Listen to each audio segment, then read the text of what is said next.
All right, we're going to start.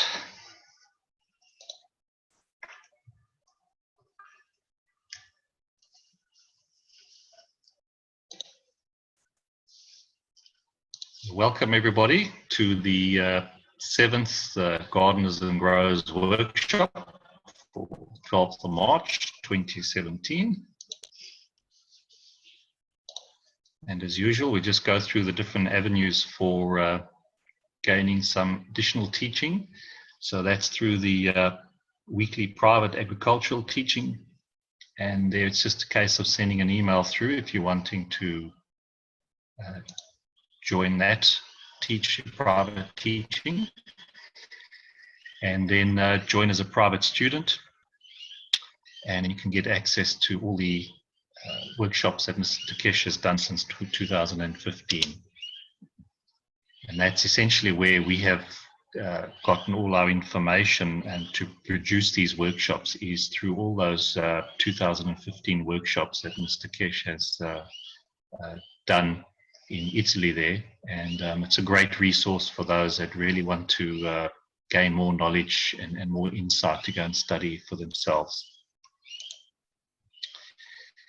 And then, of course, the 3 books.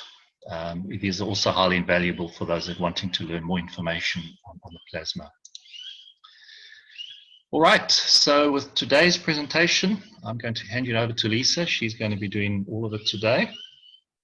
So here we go.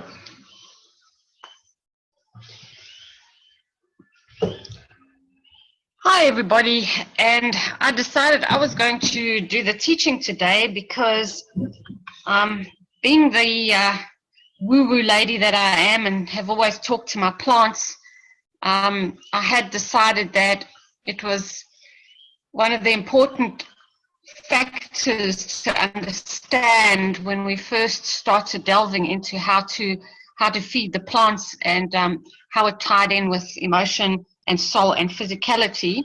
And so I pushed us to start delving into this quite early on when we got into our agriculture teachings. And this is where we gained our knowledge and put all the pieces together. So what we're going to do is I'm going to give a little bit of history and a little bit of a lesson on the human body first, because Mr. Kesh has taught a lot on the human body and how we understand the various ganses and how the field strengths work. And so once we've done that, we can then relate it to the plants and how it works with them and how we manage to have such good interaction with the plants. So first of all, we're going to put our physical body into perspective. When we look at our bodies, it is essentially the electron part of an atom. And the electron is a very tiny little piece of the atom. And when we compare and understand as above, so below, we realize that there's a neutron, proton, and electron. And when we see how bodies fit into this equation, we realize that, Jimmy, you've now frozen this, sorry to say. Sorry, just got to fiddle with the computer here a second. There we go, okay. So when we understand that the field strengths of the proton and electron combined are actually the approximate field strength of a neutron. This is sort of basic plasma physics and normal atom stuff. And so when we look at how this works, we start understanding that our physical body is a very tiny little piece of the total us as a reactor or an atom. Our emotion is as if it was the proton, and our soul is like the neutron, which is the strongest part. And when you add the emotion and physical body together, you get an approximate amount of the strength of the soul.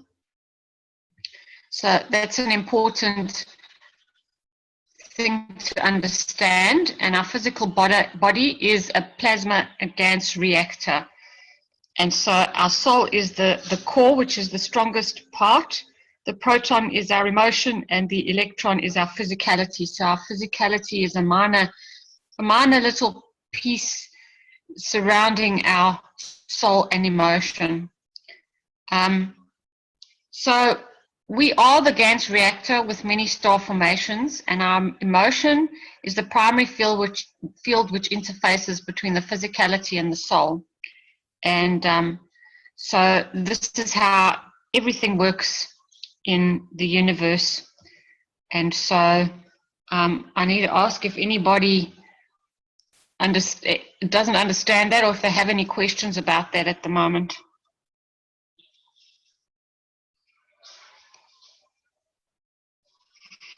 Okay, we're all good on that. We're going to go on to the next part. So we're going to look at the human body and field interactions. And we're told that we receive all our nutritional needs from the foods that we eat. That is the current understanding, but it's actually not true.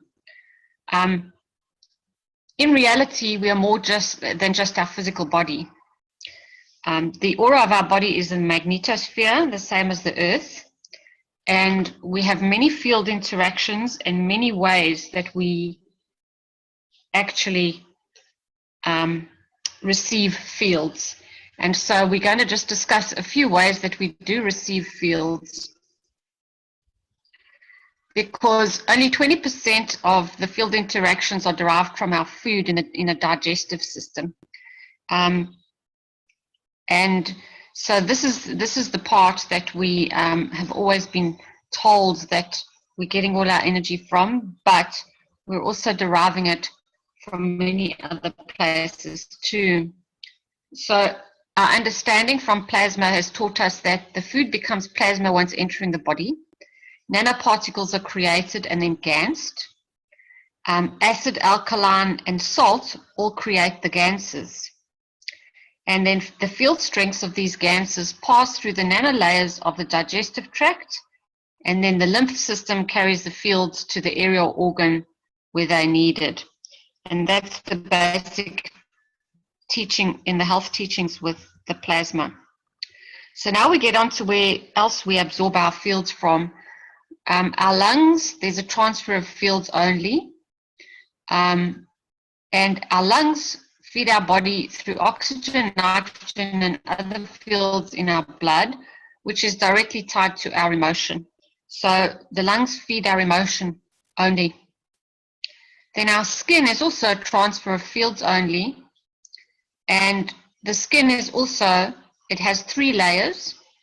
The white fat part has CO2, which allows the field transfer.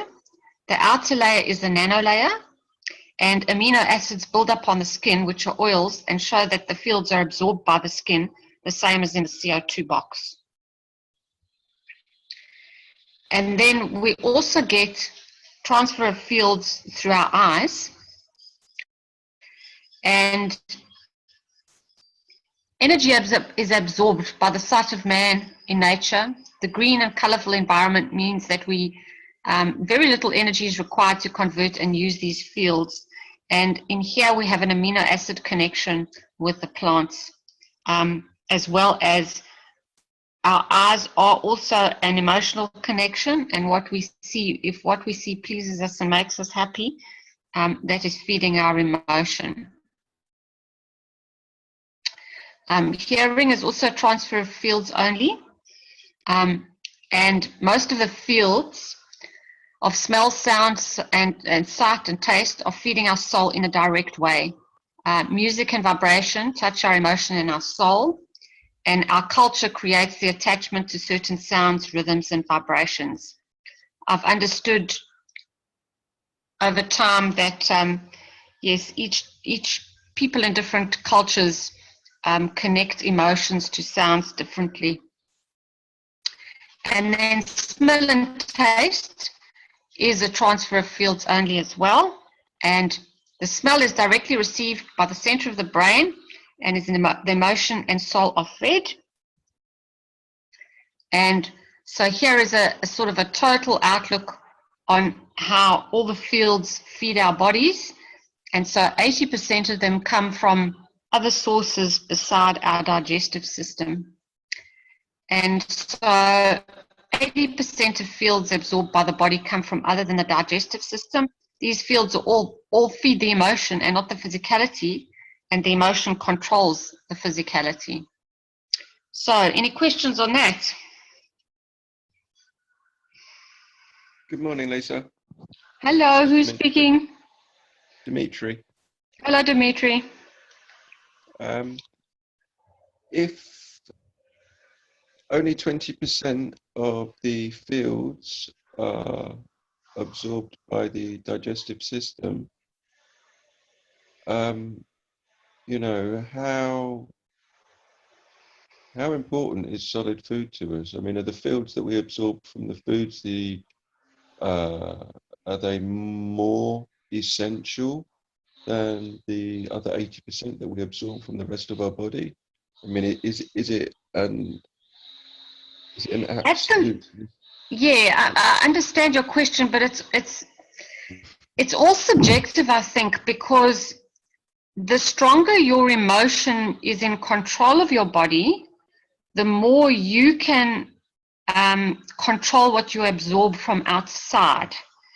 And so at the moment, with us being such physical beings, we need the food.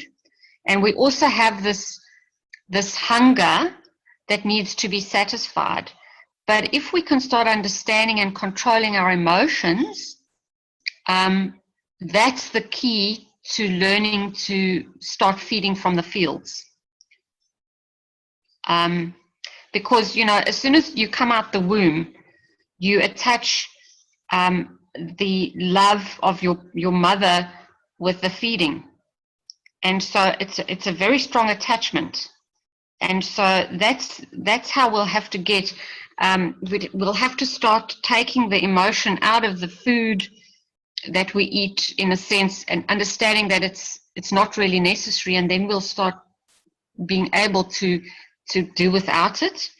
At first, I think you'd have to use the plasmas, and that's why some of the guys can just literally drink the plasma water, and they're quite happy with that. But it's all to do with your emotion and how you feel about that. I don't know what you think.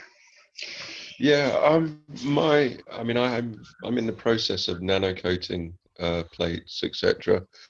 I haven't made any GANs, so I don't have any liquid plasma.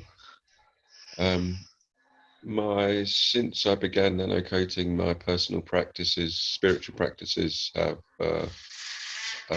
really, sorry, my cat's coming in, have really increased dramatically, and my appetite has become very, very small, maybe even less than 1/10 of what I used to eat. I can eat more, you know, I can eat more, but I've decided to only eat if I'm really, really hungry. You know, if I'm just hungry, it doesn't seem like I'm eating out of a necessity. It's just it's habitual, you know. And what's also I found really interesting is that I used to smoke tobacco, and it wasn't until I began my personal spiritual practices that I've been trying to quit smoking tobacco for a long time, and it's the one thing to me. Smoking tobacco was more addictive than eating food, you know. And since I've begun my practices this week, I haven't smoked a single thing. Now, when I have tried to quit and have quit for some time in the past, my appetite has gone through the roof, and I have literally turned into a horse or a herd of cows, and I can just eat the kitchen empty in a day. but I don't have that now. You know, I do not have that now. And even though I'm not smoking, my appetite hasn't gone through the roof. And I'm under the impression that that's simply because I am balancing myself emotionally and reconnecting with the true me. And as a result of that, I'm literally feeding off of external fields that come from everything other than solid food. Well, yes, we definitely, since we started our plasma journey, we eat, I would say, maybe a third of what we used to eat. I still have to cook, and I'm not quite going off food yet because I've got to cook for my kids, and they're not quite on the same path that we are at this point. So I have to make sure that they're fed, and so we eat, but we eat very small amounts, and we don't have the same enjoyment in food like we used to. I don't feel the need to, I must cook this dish, you know. Food also has emotional attachments involved in it.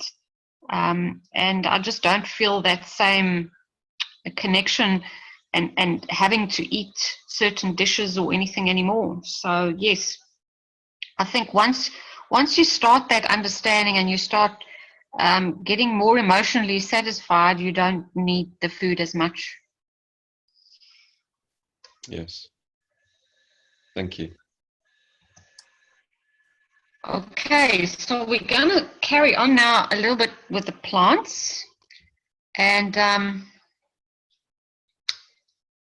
the plants are also reactors, and they have magnetical and gravitational fields. When plants interact with the fields, they are not absorbing any matter state from the soils or the environment. And they are the ones that feed from the fields only. They understand how to do this. So everything interacts with everything else, and they're using the totality of themselves to absorb the fields. And this is why we've since understood, working with the plasma, that the plant, as it grows through its life, takes more and more fields from the atmosphere and from above and absorbs the amino acids through its leaves. And the root structure is there to hold it into the soil and also capture any fields that are around and in the soil that may help it to live, with things such as nitrogen or minerals or water. So in summary, both the animal and the plant world interact with the fields in their environment. We're all reactors, and we receive and we give fields all the time. We can view ourselves and the plants as little suns giving and receiving fields. So we need to explore the connection between the animal world and the plant world.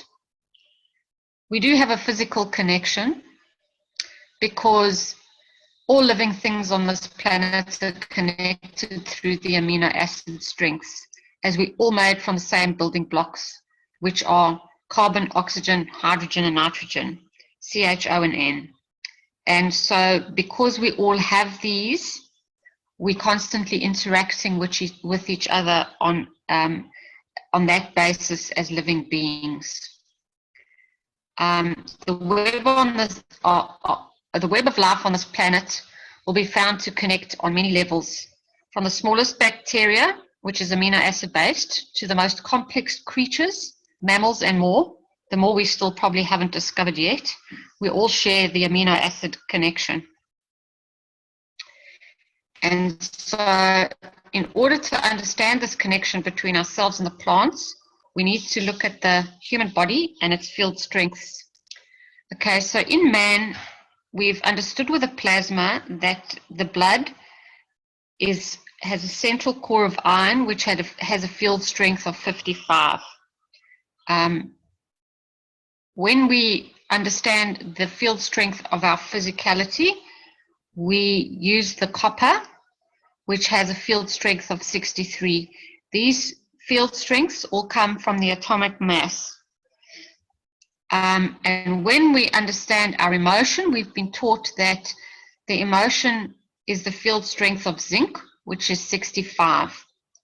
Now, here comes the next part, which is you add up the field strength of the emotion and the physicality and the field strength of the soul of the human being, which is the neutron part, is iodine, which has a field strength of 129.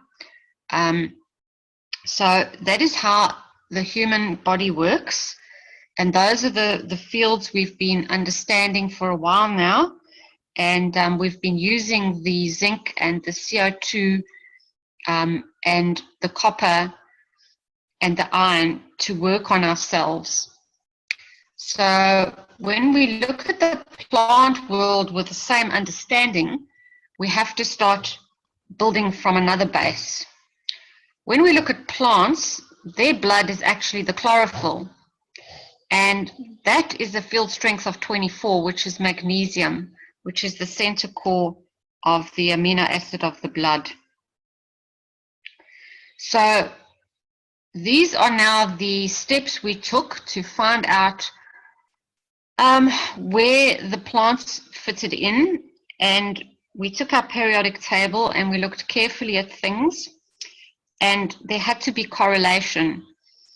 And we had understood from biodynamics that silicon was very important. So we attributed the physicality with a field strength of 28 to the plant, which Mr. Kesh confirmed was correct.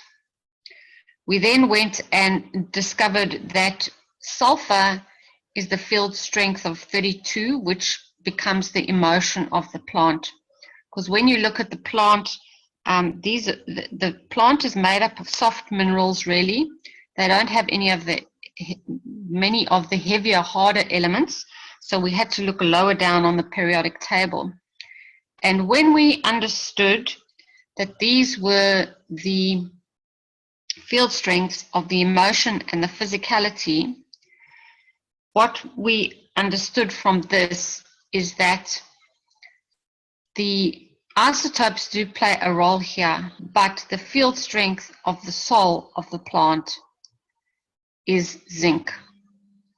And this for me was a great revelation, because I always understood that we had a great emotional bond with the plants. And so we realized from this, we actually have a connection with the plant's soul on our emotional level. And this is why plants are so important to us and give us so much of what we need in our emotional state. So when we look at man and plants, we can see that there is an amino acid connection, which we discussed earlier on, just like everything else on this planet. But so too is there a connection between the emotion of man and the soul of the plant. And we thought nature was something to use and abuse, but actually it's something very much different. And we have a very, very special connection with the plants. We can now see that our emotional strength has a similar bandwidth to the soul strength of the plant. And this means that the plants give from their souls to feed our emotion. And these wonderful creations give without reservation to elevate us. So how's that, guys? Were you expecting that?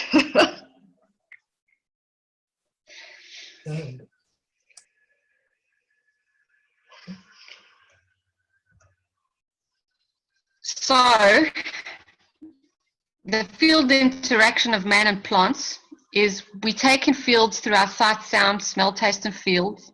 And all of these feed our emotions directly, and we absorb and give amino acid fields. And we give and take fields with our emotion. We also give and take fields with our soul. And the plants feed us in all of these ways. They feed our emotion with their soul. And this is why they give us so strongly and so freely. So we can now have another look at nature with a totally different eye. And Jimmy just loves this monkey, so he loves to put it in all the pictures because the little guy's eyes go in and out. And I think it's just so cute too. And yes, I think we have to take and look at things with a great deal of wonder now, and start looking at plants in a much deeper way. They are much more evolved givers from their souls. They take plants take fields from their environment. They don't consume matter at all, and therefore do not kill any other creations. Plants understand their role in the environment, and they allow others to consume their leaves as they complete their cycle of life, or provide pollen for bees so they may create offspring and share with others. They understand that they give unconditionally to others, and by doing so can elevate themselves. And have some plants created themselves to be specifically used by man for healing? As we've cried out for remedy, and they've heard us. Because why is it on every continent on this planet there are healing herbs that are similar in their uses? Each plant has different zinc isotopes, and these may be why certain animals choose to eat certain foods, not only for their minerals, but the way the food brings contentment to the animal. We understand, for example, that horses like different grasses to cows, and which prefer different grasses to sheep. Maybe all of these different grasses have slightly different zinc isotopes, and so that gives them what they need, because each animal seems to need different zinc isotopes for their emotional needs as well. And we can also see how interaction with certain environments makes us feel. Are the trees or the shrubs or the grasses that making us feel a certain way? I know we all feel totally different in a forest to what we feel in a big open meadow. So maybe all of these things are showing us the way on how each field is slightly different. And so my own personal feelings as a gardener are that when we grow, nourish and care for our plants, and we love our plants and touch their souls, they in turn give from their souls to make us feel happy in return. And some of my best feelings of connectedness with all around me and contentment in the world have been moments in my garden or out in nature, and now I understand why.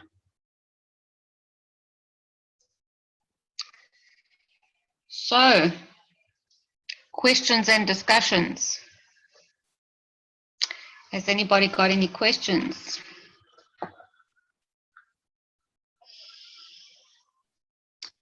That last paragraph where you had felt more connectedness when you were out in nature, I really, really understand that.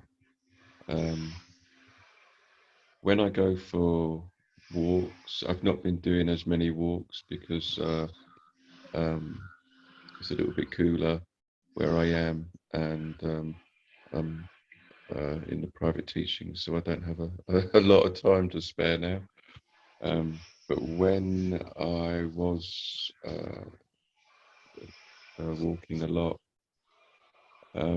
quite a few times I was literally just overwhelmed with emotion, and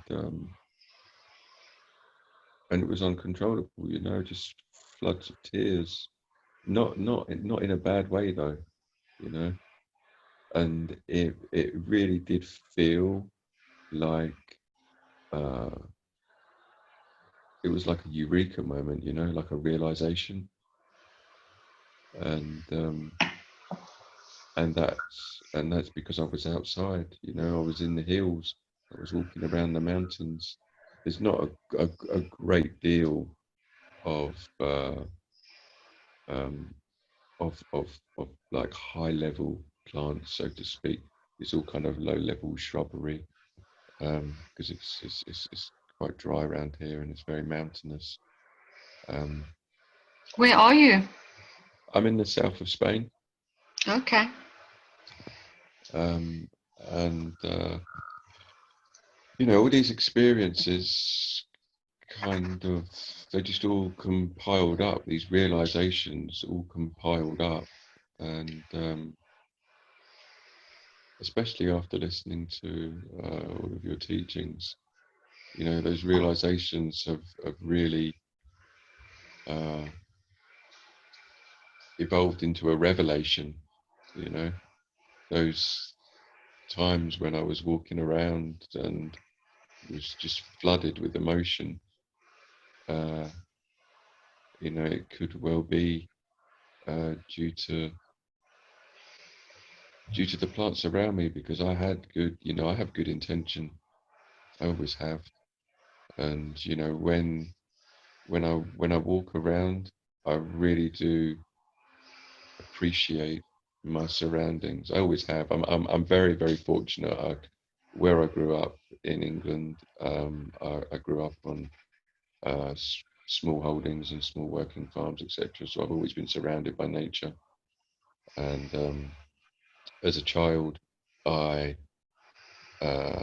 because we lived in the sticks, I didn't really have any friends. It was just me and nature. I used to spend all day just running around the fields, etc. So I've always been surrounded by plants, and you know, I've always respected nature. I've always loved nature for everything that it has to offer. I really, really have loved it, and obviously still do. And I think, you know, the more I look at my past, because now with this technology, with the Keshe teachings, etc., you know, it really has opened up,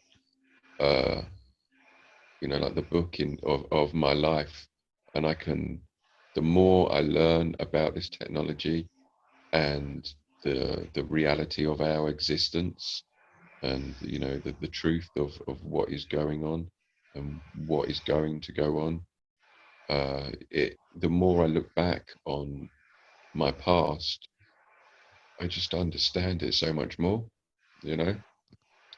Yes. And when especially since I've been in the south of Spain, when walking around and having these moments, it's, you know, it's nature giving back to me. Do you find you have a slightly different feeling for the nature there, which I understand is very Mediterranean, you know, rocky and different shrubs and such, compared to grassy green English countryside? It has a different feel to it, doesn't it? Yes, it does. It does, very much so. And every time I listen to your teachings, it makes me think of England and how much more luscious it is. I've spent years walking around in the woods there and literally just falling asleep at the base of a tree, etc. I couldn't get enough of it. And it's not possible to do that here. You know, I really wish to be back in a much more luscious green environment where the plants just flourish. But at that same time, there's not enough sunshine there for me. I worship the sun for obvious reasons, and it's too cloudy in England. So it'll take you a long while. You know, with us coming out from South Africa to Australia, I felt very alien here, because in South Africa I was very attached to my outdoors, and it is also a very different environment to the Australian outdoors. And it's taken me a good, I would say, 5 years to start feeling at home in a different, because it's different energy than what you're used to. and you have to almost acclimatize to it and start seeing the beauty in stuff that isn't quite what you're used to.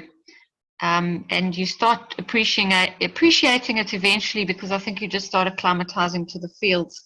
But yes, I still miss the flat top trees of Africa, and there's a different smell to the soil.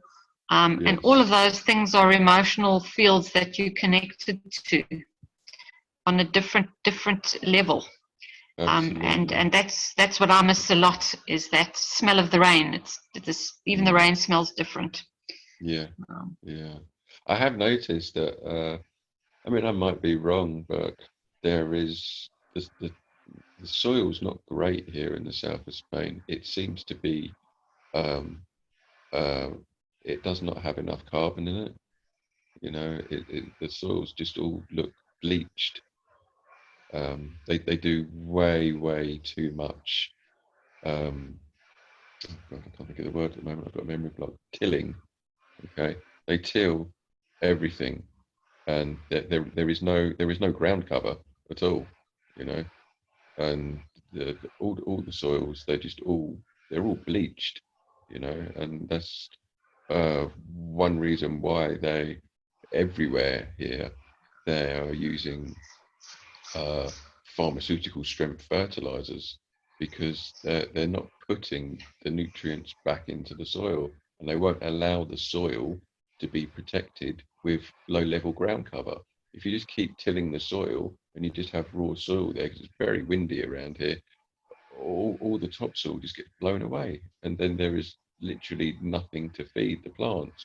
It's just incredible how I mean, that's how I see it, you know.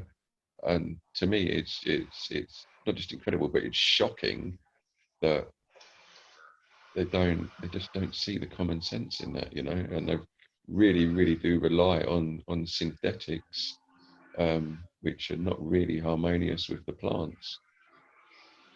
I think because there's such disconnection with nature that they don't feel how, you know, what if you sit back and listen and observe and understand, then you start knowing what the plants need. And if you don't do that, well, then you just ride roughshod over nature, which is what we've been doing for a few hundred years now. Yes, and it shows dramatically, unfortunately. Times are changing though. Yes, hopefully. Anybody else got any other questions or? Yes, hello Lisa. I've got a question. You haven't covered fruits, and I guess you will be doing that later, perhaps, but they're a particular part of the plant that they give to us and to animals too, and they must carry a field strength in their own. Well, the fruits are the carriers of the seeds. And so, you know, they've just evolved a way to spread their seeds in these. Mr. Kesh has explained it, and we actually would like to do a program on it, is that the seed is actually the fruit is actually like a spaceship. It's created its own little reactor or spaceship, which carries its occupants to where they need to be for their next evolution and life. So yes, you know, they allow us to eat the seeds, for example, to spread. Well, we should be spreading the seed if we eat the fruit.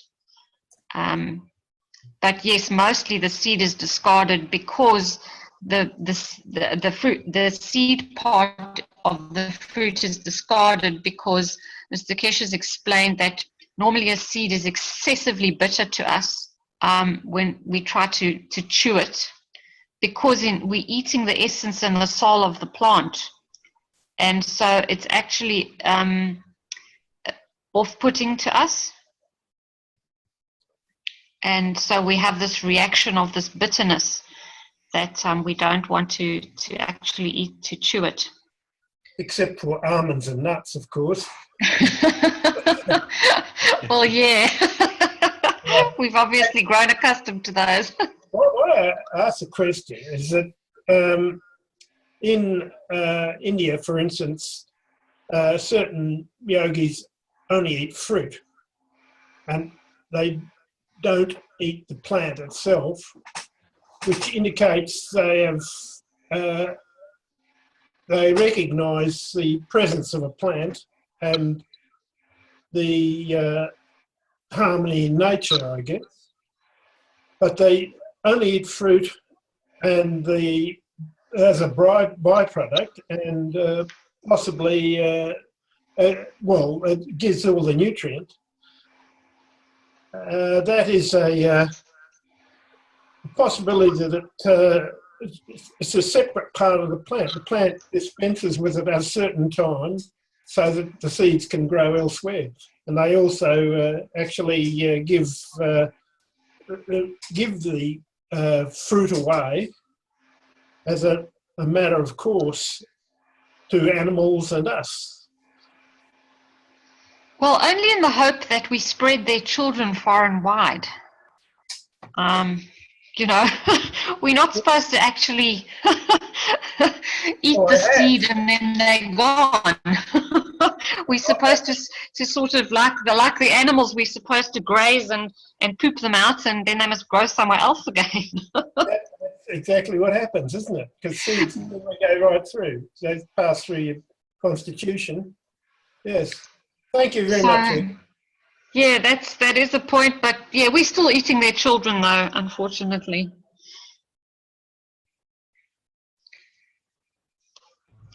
Anybody else? Good morning, Lisa. Good morning. This is Alex. Hello, Alex. How are you doing? Not too bad. Lucky number today is 4. It's 4 o'clock in the morning, and it's minus 40 degrees outside. Oh, God, okay. I hope you're cozily tucked up in a blanket. So, yeah, we're getting ready for spring. I have a ton of questions to ask you, but you've made an astounding seminar today. I'm really excited about this. Can you please elaborate on your statement? Bacteria is an amino acid based, or bacteria is amino acid based. So, can you just elaborate on that a little bit, please? Well, your bacteria are the smallest amino acid that you can consider life on the planet, really.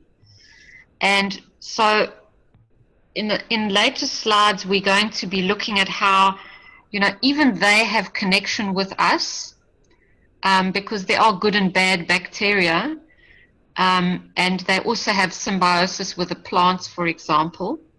Okay, so I'm jumping ahead, actually. Yeah, it is a little bit ahead, but not serious, because that's something we haven't quite hammered out all the ins and outs, because the whole web of life, basically, if we look at this, we connect with our emotion to the soul of the plant, and maybe the plant connects with its emotion to the soul of the bacteria, for example, and maybe there's a link in between with the fish, which are the white meat animals, and somewhere there's so each of them has their sort of their stair-step approach in the periodic table to how we can look at the field strengths of their physicality, emotion, and soul. And we'll figure out that there's a web connecting everything. I totally agree with that. Just looking at the numbers, the atomic weights. And, I'll go back there for you. I'm sorry? And you can actually, I said I'm going to go back there for you on the slides. Quite a few slides back. Well, my question pertains, there we go. My question pertains to the fertilizer. That's an excellent slide. My question, okay, so the fertilizer industry They must be enjoying this seminar. NPK standard is 7, 15, and 19.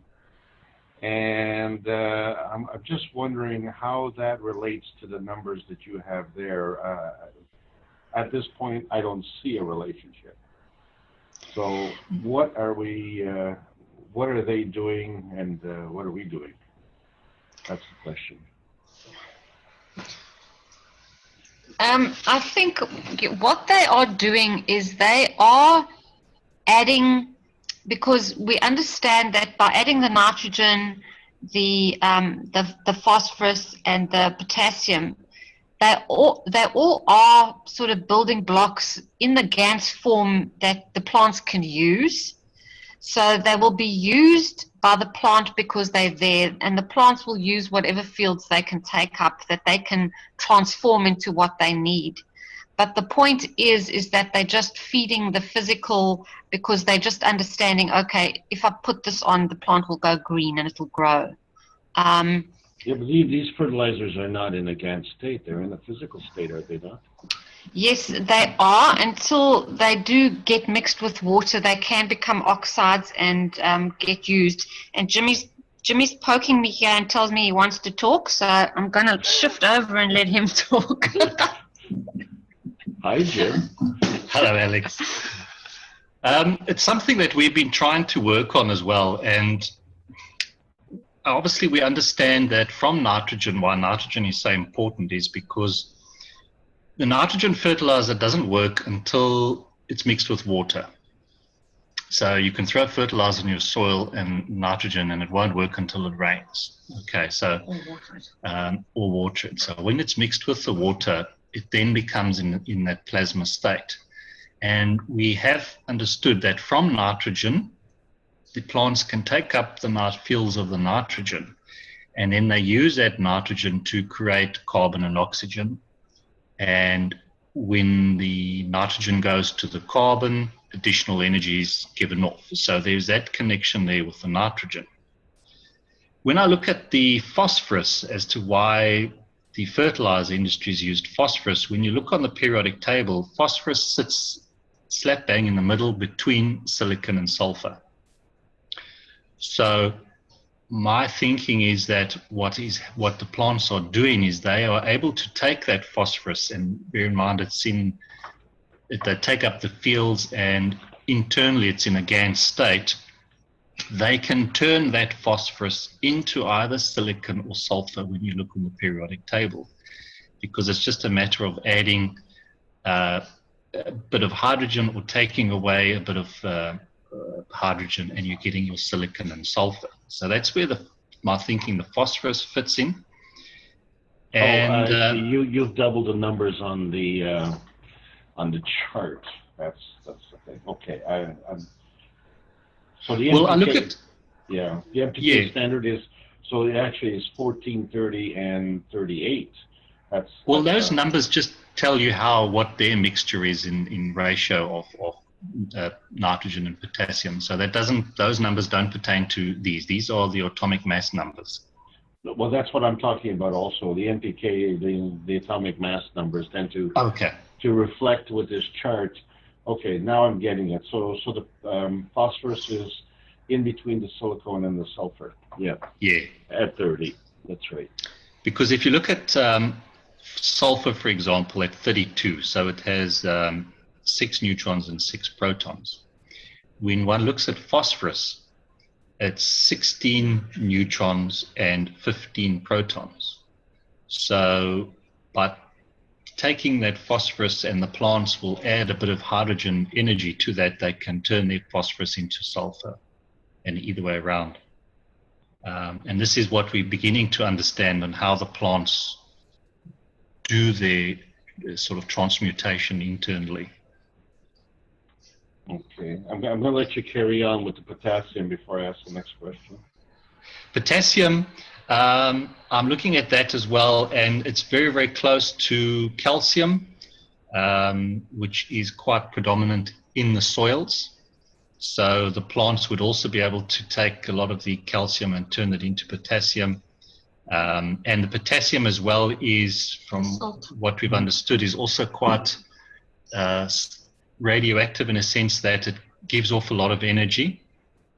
So it can be, it's used by the plants, and they'll turn potassium into something else and then use that energy as hydrogens for the growth. So this is still something we're trying to understand, because it changes the whole way of the way the plants grow and the photosynthesis, and we're still trying to get a handle on all of that. Indeed, and then you succeeded in opening up another can of worms.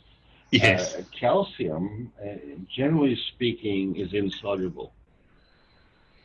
So there has to be some kind of way, are we assuming some kind of way to make it soluble so that the plants can uptake it? Just bear in mind, when calcium is sort of in the soils, the plants are only taking up the fields. They're not taking up any physical calcium. Okay. Okay. So everything within the plant is then done in a GANS, in a plasma state. So nothing's in a matter state. Okay. So the solubility is not a factor, is what you're saying. Well, as I say, I'm trying to understand here, and it's still a bit hard for me to get to the nitty-gritty of it. So the phosphorus one I do understand quite a bit, but the calcium one I'm still trying to get my head around. So we'll leave it at that, I think, before I say things that are probably incorrect. Yeah, no, I'm not trying to put you on the spot here. No, it's we're all learning, you know, and I don't want to say the wrong thing. We're all quite happy to say we just don't know yet. Yeah, no, that's an excellent answer also. The interesting thing with this chart here is when you're introducing the silicon and the magnesium, I mean, those are the two basic components of the Earth's crust. And so this is a totally different revelation. Now, last week we were talking, and I said the plants have a calling, and I think you've answered that question now, because if the plants have an emotion, and they do, and the Gaia or the Earth itself has an emotion, and if we have excessive pollution, which is, let's say, in some cases, like I used the example last week, over acidification of the soil. So what we're looking for is some kind of alkaline offsetting, and so the dandelion is called, because the dandelion brings the it brings the calcium. There we go. Yeah. So the emotion of the dandelion must somehow communicate with the emotion of the earth. The way I understand it, and one can look at it, is all the souls of all the plants, all the animals, all the insects, all our souls, all connect to form and add to the soul of the earth. Do you understand that? Exactly, yes. So we all connected in every which way. You know, so our combined souls of all the plants and all the animals contribute to the soul of the planet. So. Well, what I'm going for here is that all plants have a different elemental component or an elemental affinity.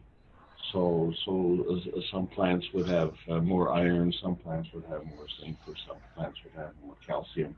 Yes. And the reason that they have that is because that is their function, is to heal the planet. Yes. That's how I see it. Yeah, we see it the same. You know, they all are totally different to each other, and they all have their purpose. They all, you know, almost like nature calls them to come and sort out their problem. Exactly. And they come and serve, you know, and they serve the planet, and they serve us as people as well. Exactly. So now we go to the statement where you said, you know, the soil, the whole purpose of the soil is basically to anchor the plant or whatever. And as Dimitri mentioned, you know, about tillage and just soil maintenance and topsoil, questions about topsoil erosion and all of that. This is all soil based, and yet you've totally discounted the impact of the soil and rendered it kind of a useless component, come right down to the point where it's just anchoring the plant. And so Well, there has to be, if I may just finish, when we apply the fertilizer to the shall we say the older technology, when we apply the fertilizer, we don't take into account the fields. We just kind of spread it out, and God bless. You know, we don't really know what we're doing in that regard. But clearly, there is a field strength in the roots, and that in your diagram you had a little bit earlier before this plate here, it shows the different field strengths around the roots, and so they must be interacting with the minerals that are in the soil. yeah, I agree with you. You know, on many occasions when we've listened to the workshops that Mr. Kish has given, on many occasions he's stated that that the roots are insignificant, and the plants are taking most of their fields through their leaf structure. And I'm on the same page as you, and I'm sure a lot of people is I've battled to understand that, because I also feel that the soils being connected to the earth is giving different energies that the plants need. And yeah, so it's something that we haven't come across in any of his teachings yet on the soil and its impact on the soil biology. But I just instinctively know that it is just as important as the top. So, for sure. And why I'm going in this direction is because we do have plants that are actually attached not to the soil but to the rocks. Yes. And of course you're doing hydroponics, which I'm totally impressed with. So if we look at the rocks, for instance, and that is a very heavy matter state, and so there's a high mineral content in that, as opposed to humus. What do you call it? A peat, as opposed to a peat or a topsoil. So the plant must be getting its energy, must be getting its minerals from that rock via a GANS or a plasmic reaction. So, yeah, I mean, we see it every day in our aquaponics. Is, you know, if we don't have anything in the water, the plants won't grow; they'll die. So, you know, that's why I find it difficult to understand where it's coming from.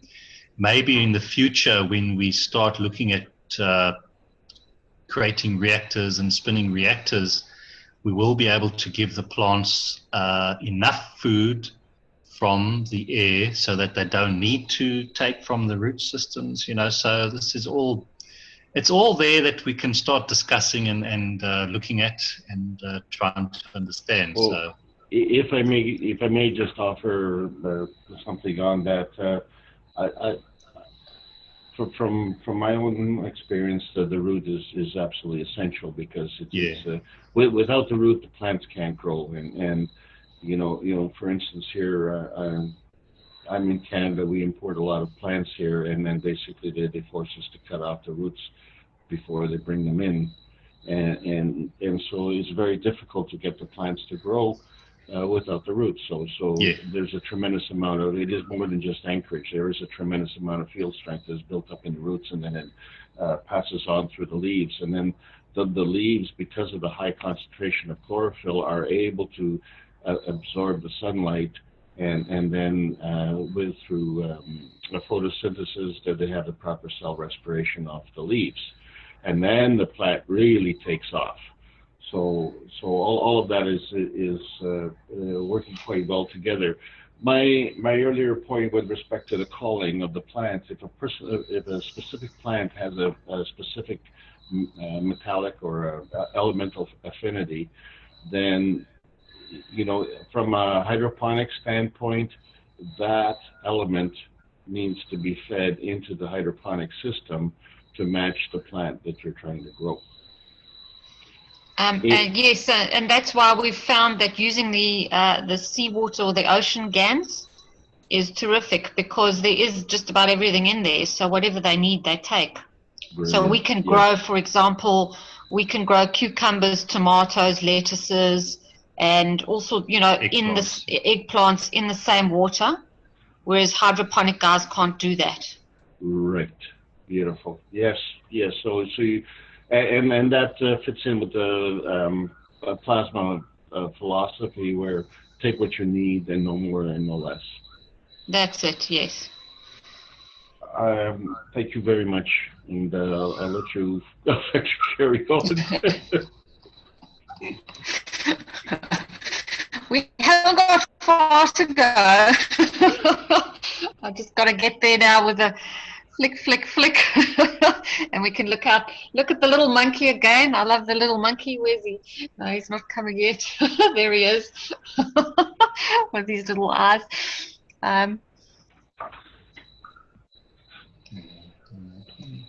Okay. Here we go. So the next part of the discussion is, what can we give to the plants? Because now we've just figured out they're giving so much to us. And so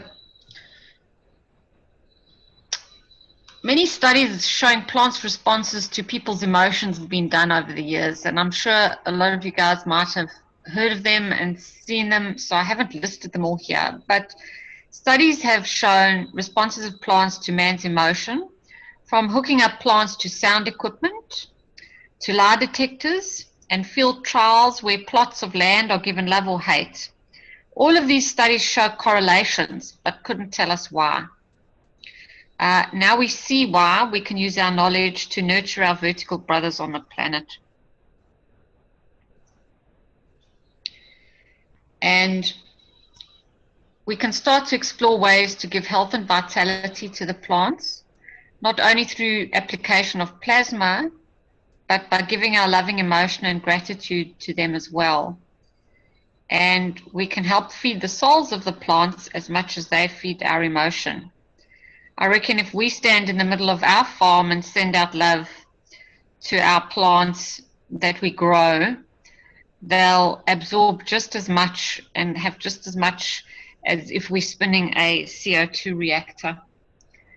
And so we need to give ourselves green thumbs by establishing an emotional connection with our plants. They in turn will start connecting with you on a deeper level, and you'll find out that you can see to their needs more fully, as they will tell you if you ask what they need. And feeling is the key process here. So be open to the soft voice that may only speak into your intuition.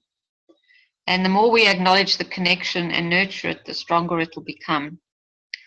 I was highly attuned to my garden back home.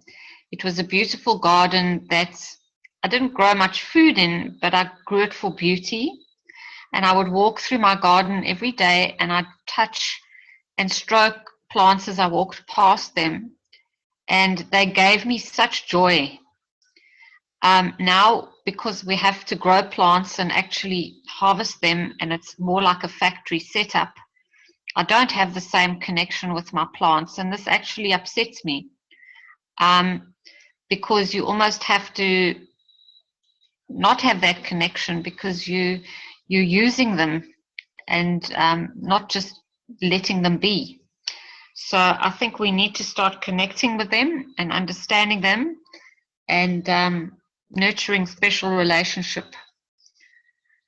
And then hopefully In time, our connection and understanding will bring us to a point of such nurture and love, we'll ultimately become restorers of the environment and have no need to use these creations as our food. And meanwhile, we can hopefully grow crops that, in their abundance and strength, will allow us to grow less, feed our people with healthier food, and ultimately create a better world. And through our plants, we'll begin to communicate with the rest of creations on this planet and beyond. Because if we can't talk to our plants, I don't know how anyone expects us to go into space and connect with any other creatures.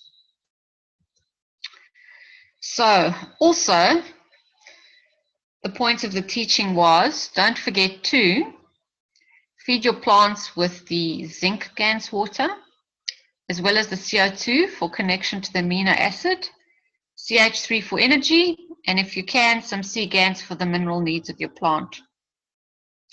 So those are the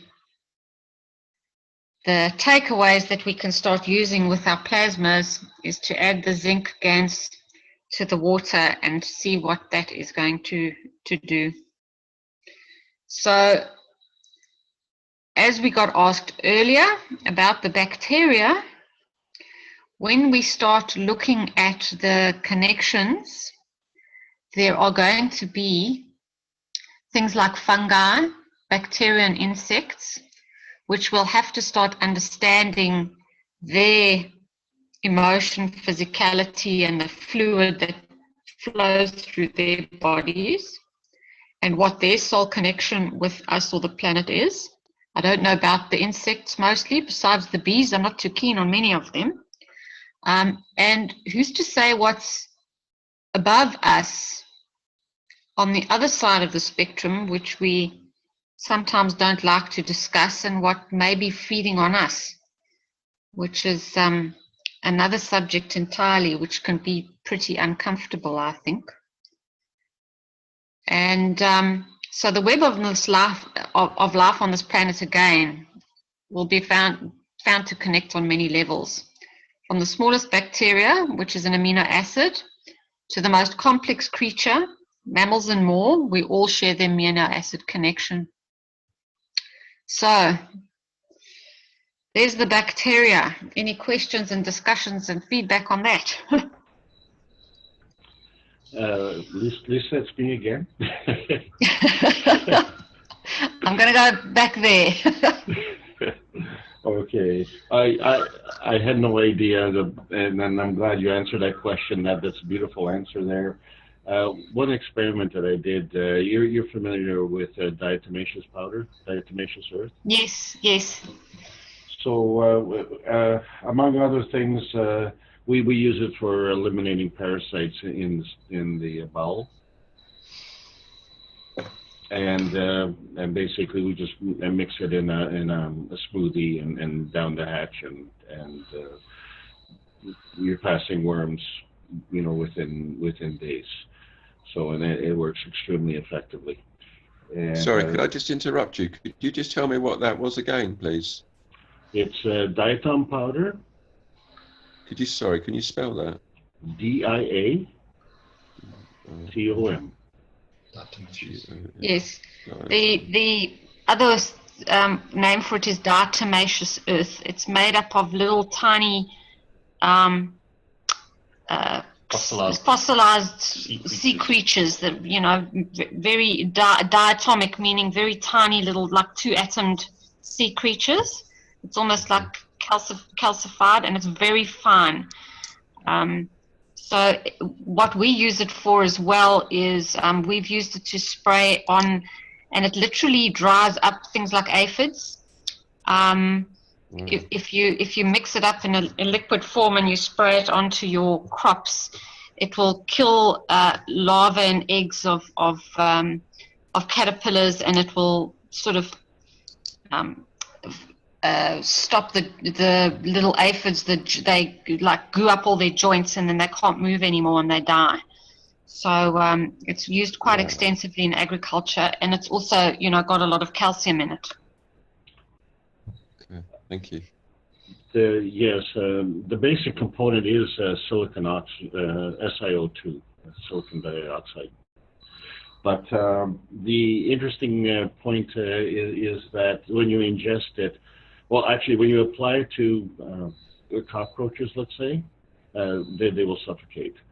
And when you apply it to worms in the intestinal tract, they too will suffocate, and then they'll want to leave the system very quickly. Interestingly enough, is that if we have parasites within our cells, it would also affect them. And so one of the questions that I was always wondering is how does this diatomaceous powder, which is in a powder form, work its way into the cellular structure of our body? And so obviously it doesn't.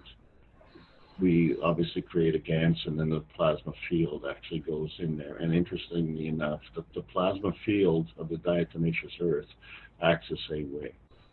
It's absolutely brilliant. Yes, and it's interesting that, you know, these silicons and sulfurs and do actually work as moving those creatures on to another plane. So whether they are working on the emotion or the soul or the which bits, because I think we're going to find they're all going to fit into this periodic table somewhat in some fashion or another.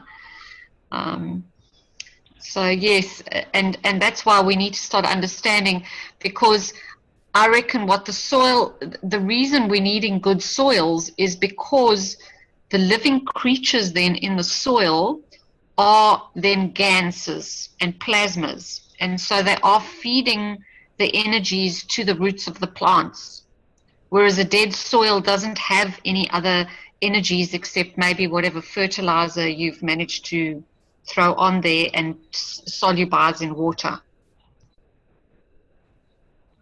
Yes. You know, we discovered, we did some testing with our strawberries at one point. We just created some Dutch buckets for hydroponic strawberries, and we just had plasma in there. And we first filled it up with some of our aquaponic water, which had bacteria in, you know, the nitrifying bacteria. And so those strawberries grew for a very long time. But then when the nitrifying bacteria eventually died, that is when they couldn't sustain themselves. So they were using those bacteria not for the nitrogen, because there was no nitrogen in that water, but they were using the bacteria for fields. And that plasma in the water was not enough to sustain the plants on their own. They survived and they lived, but they didn't thrive. So we have to kind of, that's what, you know, in a way that taught us that the roots, they weren't absorbing all they needed from the roots. They were in a greenhouse as well, so they were not getting any amino acid fields from above. And that's when we realized we do have to start creating the spinning balls, or because, you know, what we discovered as well is that most greenhouse growers water their plants from above, like a mist sprayer or something. So the ganses are then forming on the leaves, and the plants can absorb off their leaves. Whereas if you just dangle something with roots in the water, it's not enough. Mm-hmm. So you know, all these little trials and tests that we've done have sort of taken us on a path. We haven't quite got there yet, but we're slowly understanding. So the one thing I do know about the silicone also, and is that it really helps strengthen the skin, and it helps with the collagen buildup in the skin. And so when you put this diagram up and you introduce silicone and magnesium to the plant, I mean, that was one of the startling things for me, because of this, what I was doing with the diatomaceous earth kind of thing. So The other thing that I know about the silicone is I have concrete experience, and when I was pouring concrete and working with it in its fresh state, it seemed to attract ants.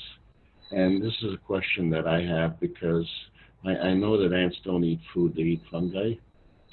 And so this is a question for a future seminar. I will say one thing that struck me when you said that was that ants hate acidity. So maybe they're drawn to a higher pH because the concrete and cement has a higher pH. Yes, it's plus 10. Yeah. And the fungus is 3. Isn't that interesting? Because I know with our systems, they told us we should take, what was it, citric acid, and sort of sort of salt the earth underneath our systems with citric acid so that the ants wouldn't build their nests there because they don't like the acidity. Oh, yes, okay. I see. Yeah. You know, because we have these troughs sitting on the top of the ground. So those big long troughs, and they are out of marine plywood. So if the ants get in, they chew up things and they chew up plastic and create leaks and all sorts. So yes, and they also like to farm the aphids on our lettuces. When the lettuces weren't growing so happily, they were farming lots of aphids on our lettuce. That is true, but it's the fungus that is attracting it all. So if a plant is dying, it is decaying, and then the fungus starts to grow. So there you have the attraction. So a healthy plant will not attract the ants. They do a really good job. They leave if your property is healthy, they're gone. So this is where the diatomaceous earth also comes in, because in our case, we have an extremely acidic soil. We're talking around 4.5 on the pH scale. So by putting the diatomaceous earth in there, it raises it dramatically, and so we eliminate the ant problem that way. Yeah, strangely enough, you know, we've got ants literally that they live under almost a whole acre. The nest is everywhere, from our property to the neighbors to under the road, probably to the neighbor over the road. So they're just all over the place because the soils here in Australia are not great. And so they just get in everywhere, and there varies so many different types of ants as well, many different varieties, many which bite like the blazers. You can't believe how these giant bull ants that bite you very painfully. So yeah, we've had our fair share of ant issues, but yeah, the DE we use a lot to just discourage them. But we've tried copper GANs in rings and things like that, and it hasn't done anything. No, So if you can figure out how to get rid of the fungus, that's what attracts them. They will leave, and they will leave like an army. It's just brilliant how they go. But well, do you know what the pH of your soil is? No idea. No, because we don't grow in our soil. No, but I mean that's what attracts the ants if it is a very low pH. I'll test it and Yes, we'll have a look and see. Yeah. Well, we have a huge acid rain problem over here. I would imagine, I would guess that you'd have the same thing. Well, we do have many of those trails in the sky that nobody likes to talk about. Yeah. When are we going to talk about that? We're controversial enough as it is. Okay, I'm muting. You know, we never believed they were real. That in South Africa we never saw one, and then we came to Australia and realized there were all these crisscrosses in the sky, and realized that it was true. Wow.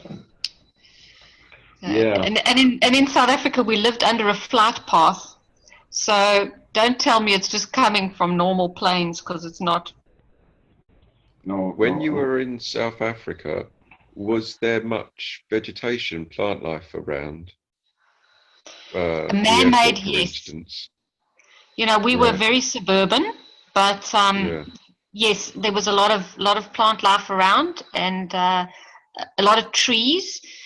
Our Johannesburg region is considered the biggest man-made forest on the planet because of the trees that have been planted in that whole region. It's a huge area of Johannesburg and all the surrounding cities and suburbs, and it's all just trees. Okay. It's just I've noticed I get a lot of these we call them crisscrosses in the sky where I am, and it just seems when you get when I if I have to go to a city or something like that, I don't see them, but as soon as I get out into nature, I see them. They're all over, and it just makes me think that, you know, with what they're the nanoparticles that they are putting into the sky, is one of the reasons for it a direct attack on plant life? You know, there's so many things I don't know, but all I reckon is with Africa is they decided that we were doing a good job of destroying ourselves there. They didn't need to help us along, so they just left it alone. They didn't have to spend the money. But there's been a concerted effort, the whole eastern seaboard of Australia, and I think that it's almost to chase the farmers away. Yeah. You better come west, Lisa, because we've got no chemtrails at all here. Yeah, sounds good. They spray them far inland here, and then the wind takes them out and over the whole eastern side of Australia, and then possibly off to New Zealand. I don't know, because they go out over the ocean often. Yeah. And they do it. They do it before the weather fronts come in, so it kind of strengthens whatever front comes through. Mm. Hello, Klaus. I see you've joined us.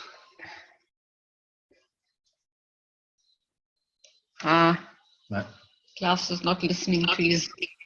Hello, I hear you. Yes. Hello, Lisa. Hello together. Hello, Klaus. Hello. How are you doing? Today I'm a little tired. We have yesterday a great workshop with nearly 20 people to train our perception in, to detect, to feel, and to learn more about the plasma fields and how they interact in nature. It was very great.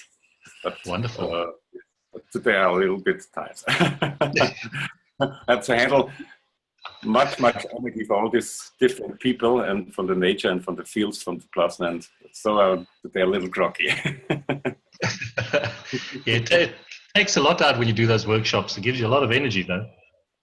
Yeah, and nearly 2 or 3 weeks we have the first workshop for agriculture with different people from Austria and Germany, and I think it will be very good for the next station to for our spring and summer season in northern Europe and in Austria.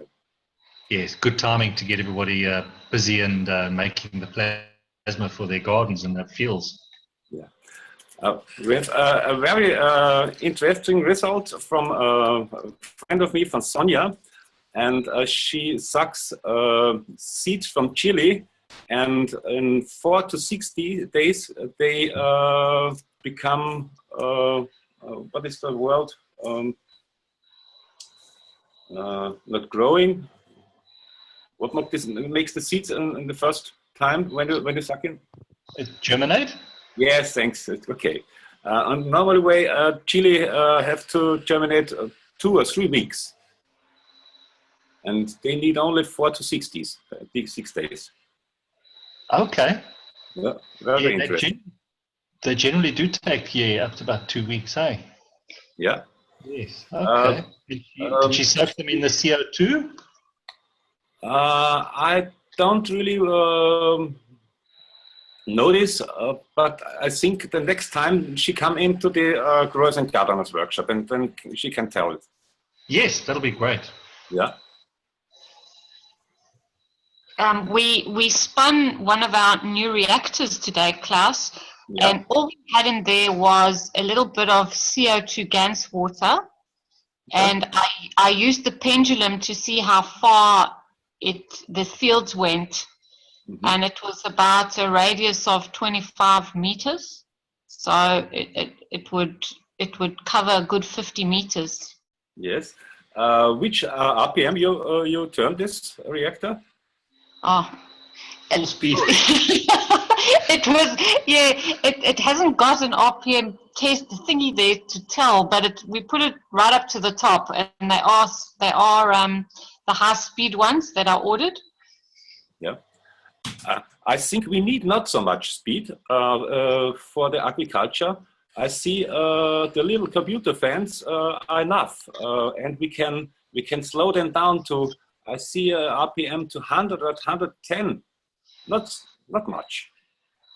Okay. All right. Well, we were just trying one thing just to see, and it's so much stronger than just and that was just the water and one core. So we thought we'd do some different little bits of testings as we go along, and the whole point. We try to stay with little reactors and slow speed. We have in our garden we have 7,000 or 8,000 square meter, and I think I need only 3 or 4 small reactors or different cores to hang in the trees, not too strong the fields in the beginning. We have to, from my side, I feel that I go into this slowly, step by step. Yeah, and we can. Well, yes. Yep. What we found is that it actually makes you feel strange. It feels the same almost as going into the health unit. Yeah. And you feel almost like pressure and lightheadedness. So yes, it is pretty strong. We also play, and yesterday I pointed with some GANSes different ground power points from the earth we discuss, and the people stay in these fields, and they all have the same feeling. I make a triangle, and the energy for the people goes directly into the feed, into the ground. Also they are very grounded. And on the other way, we can play the same game to bring up the energy high. So we have 2 triangles or 2 star formation built, that we can bring the energy from the ground to the top and the other side. And the same effect I see with, sorry, I haven't this time, my camera does this time not work, and I have to buy a new computer. I have a hardware problem, and then I can show you what I found out with CO2 and H2O, how they play and interact, and so we can bring the energy in from the ground to the top and the other side. I found a way. Okay. With is it the different arrangement of your GANSes? Not only the GANSes, it is a field interaction between atmosphere and the geomagnetic field that I found. And I think I'm on the right way, but I can show you this in 14 days. We fix it up the next days, and then I can show this. Okay, wonderful. Yeah, please. We are always hoping and waiting for you to come and show us. Yeah. So next time you must. I hope the next time the camera we try a different camera from outside, and no camera will work. There's something in. I don't know what it is, but it's no problem.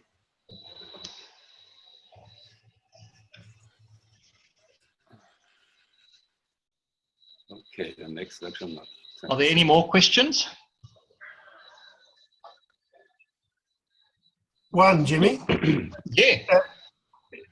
When you say Klaus is going to be giving a demo, you mean on this program?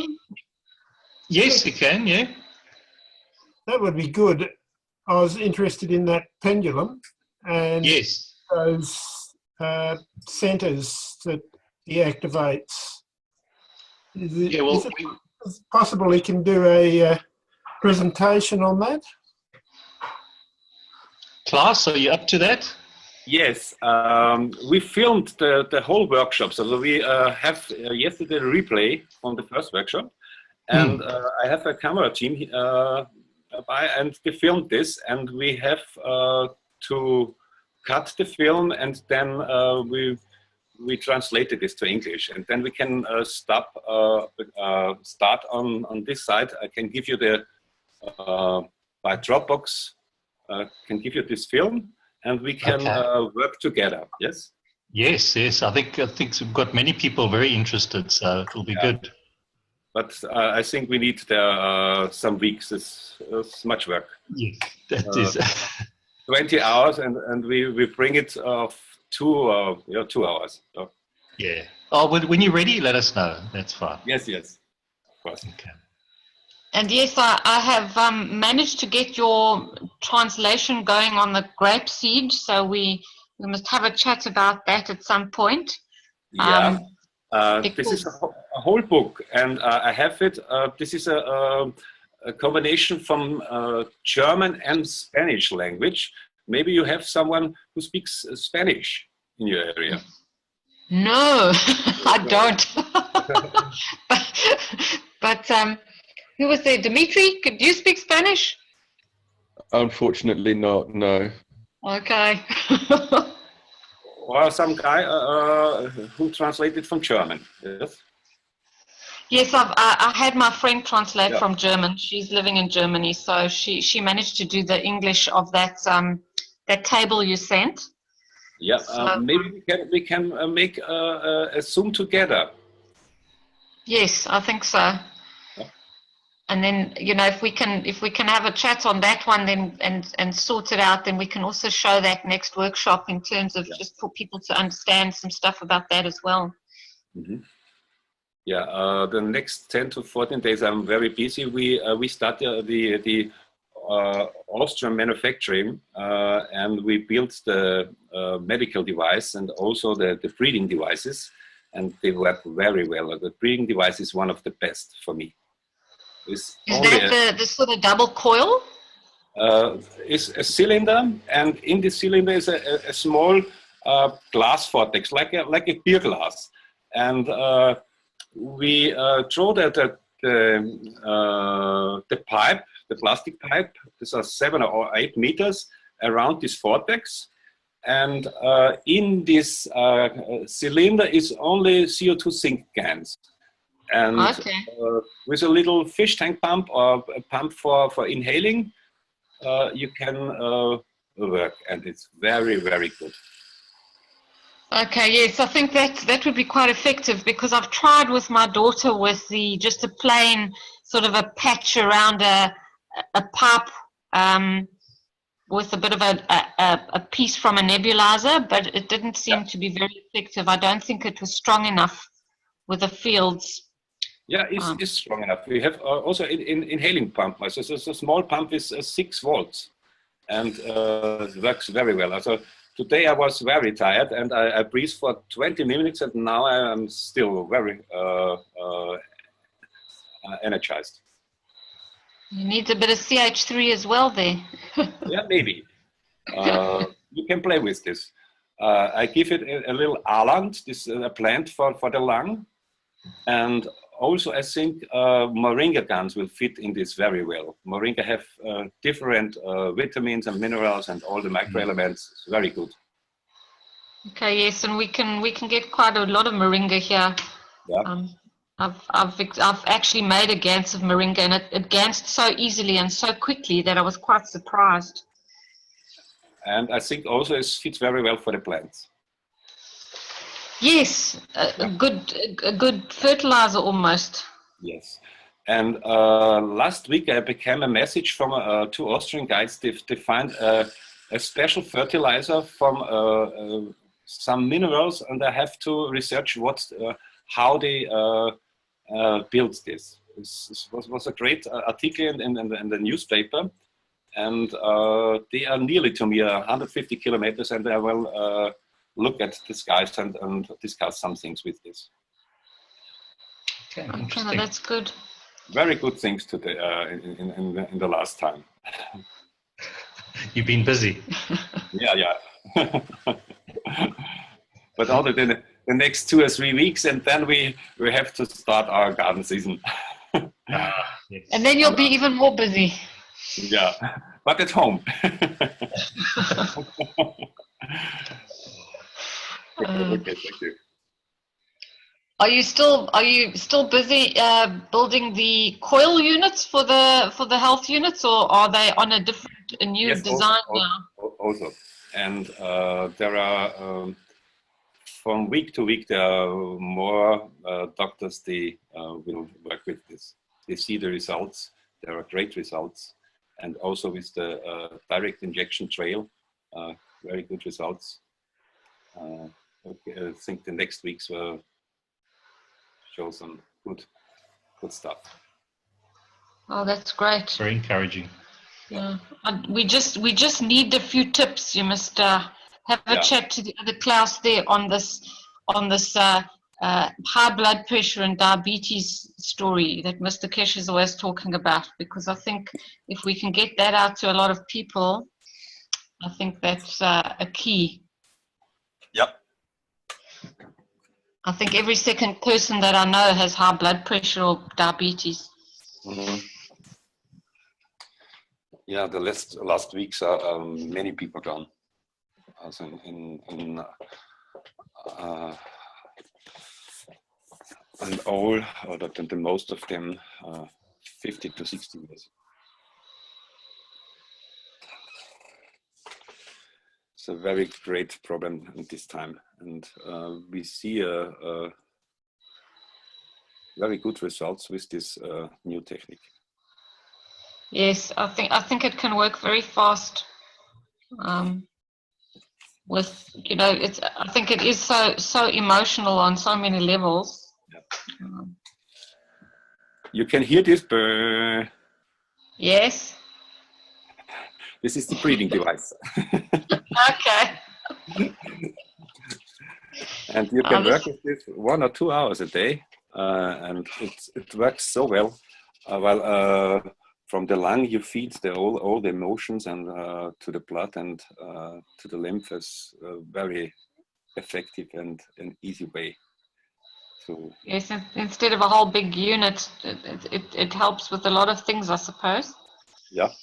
I must build one of those, really. I think because I had bought a little nebulizer for my daughter as well, but when I put the Gans water in there, she says to me, no, it makes her feel like her asthma's worse, like she can't breathe properly, like she's sort of drowning. Mm-hmm. It's too wet. So I think the tube is with just plain air is a better solution. Yeah, the length of the tube, then you can detect more fields. I measure this from the standpoint of my perception, and I see the tube must be 7.5 meters, 8 meters. So in this. Okay, so you've got to just compactly wind it into the cylinder. And then you Does it need a double layer? No, the tube is the air. So you put the Gans around. we That's what I want mean. from the basic to the top and return. So you Okay, can so wind is no problem. It's the length. okay, so it doesn't matter that it's if it sits double inside there, it must just fit in. It's no Doesn't problem. matter. No problem. It's Okay. only you have enough length to detect enough fields. Okay, so yeah, Ross, you have the air going through the tube, and then the tube is in a cylinder or a jug or something that's filled with a GANS. Yeah. I understand that. I've got a double a cylinder with a double skin, and I fill the GANs on the inside of the skin and breathe the air out of the inside of the cylinder, which is just air. Yes, so it's that, but with 8 meters of tubing. 8 meters tubing, a lot of tubing. Well, it's a thinner tube.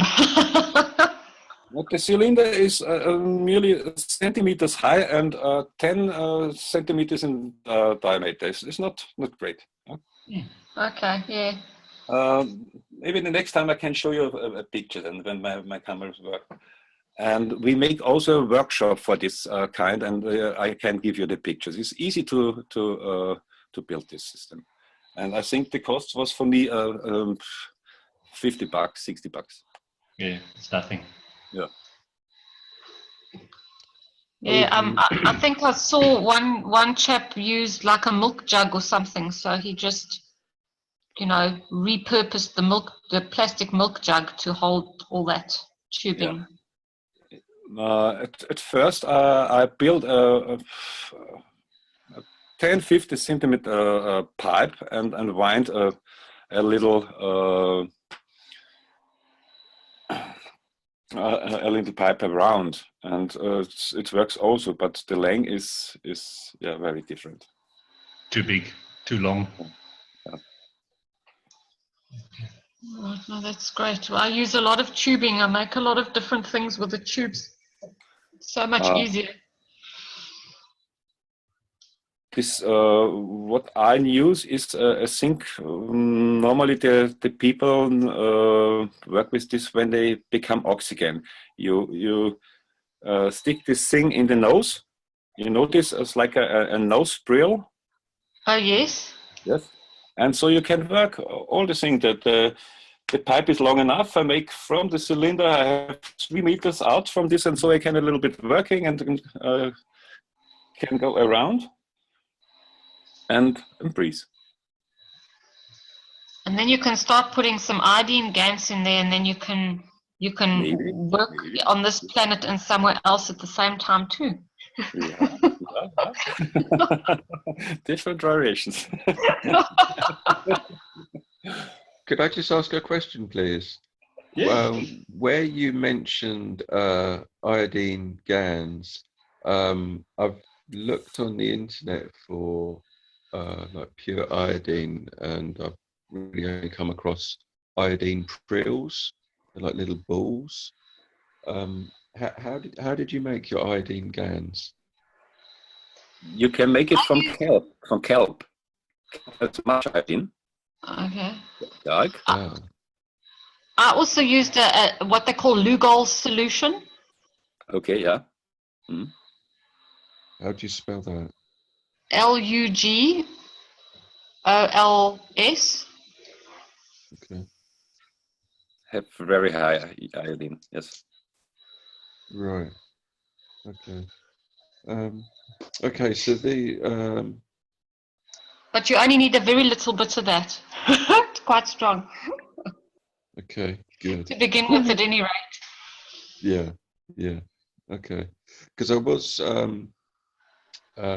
I mean, for instance, with your Moringa GANs, did you make that in the same sort of way that you would make a food GANs? Exactly the same, yes. Okay, because what I was thinking with these prills, these little balls of what has been classified as, excuse me, a 99.99% iodine in mass terms, these little marbles. I was thinking of maybe making an iodine GANs in the same way as a food GANs, would be made. I'm sure you could. I'm not sure if it is soluble in water. Right. So you might have to mix it with a little bit of alcohol, for example, just to because the Lugol's is sort of has a slight alcohol base. Right. Okay. Okay then. One other question I have, where we have a hemoglobin of a magnesium base, and we have a nanocoated a nanocoated zinc with magnesium and rusty iron. I've got some pure magnesium rods. I tried to open up the atomic structure of one of them, and that turned into a smoking turbo jacuzzi.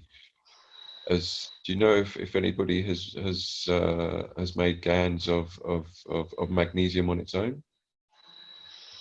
I've done that. What I find is, Armin gave me a tip very early on, and he said if you want to actually make a GANs of any metal, you need 2 of the same metal, and then if you hook them up on a positive and a negative, one side will turn black and become nano when there's a slight current applied, and then eventually you'll get your GANs coming off because it'll be nano coated by the current. So you don't actually have to nano coat. I've done my zinc this way, and I've done the magnesium that way. So you can, that is how you can do it. Okay, so I could just hook them up to a 1.5 volt battery. I'm surmising you might be able to. I'm not sure because I use my little power supply, but I use a very I just get an amperage and just get a voltage on the power supply, and then it slowly does it. But it'll literally only start working, like the next day almost, because it'll take a whole day to really get going. Okay, and when this was set up, the 2 metals were in a salt solution. Yeah. Yes. Okay then. So basically, just set it up every way that you would with as though you were making a GANs, and just allow it to nanocoat, and then it will start producing. Yes. That's it. And if you're wanting to do, say, a CO2 chlorophyll GANs with the magnesium, for example, you set up your normal CO2 box, and then you just put a magnesium rod in between the 2 plates, loose, with no attachment or anything. And I've made CO2 like that as well, and it's a totally different CO2 to the normal CO2. Right. It doesn't go green or anything, but it looks very different, and it feels different. Right. And you would do the same thing for your hemoglobin. Yes. With my hemoglobin, I just attached my in my CO2 box. I used those little crocodile clips to connect the plates, and then I just allowed the crocodile clips to rust and create my hemoglobin. And I wasn't quite sure if I had hemoglobin GANs, and then I tested it with Klaus's pendulum, and it is not CH3 in there because it doesn't behave the same, doesn't do the same magnetical thing. It got a different feel to the motion of the pendulum. Right. Okay. Okay. Thank you.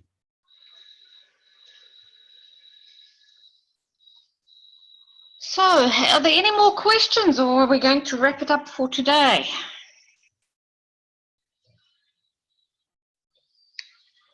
Okay, I think we're going to leave it at that. All clear. And I'll leave it up to Jimmy to close. All right, thanks for attending today. I think it was quite an enlightening workshop, and I think it will have huge ramifications for people to understand their connection to nature. It puts a lot of things in perspective for myself and for a lot of people. So we hope you enjoyed it, and thanks for attending. And go and connect with the souls of all the plants now, because now we know what to do. And now you can run out and hug your tree, because now we know why we have to do that. Thanks, everybody. Thanks. Good night. Thank you so much. Thank you very much, Liz and Jimmy. Thank Thanks, you, Lisa. everybody. Thank you, Jim, and everyone else. I love you. I'll see you in a Bye-bye. fortnight. Good night.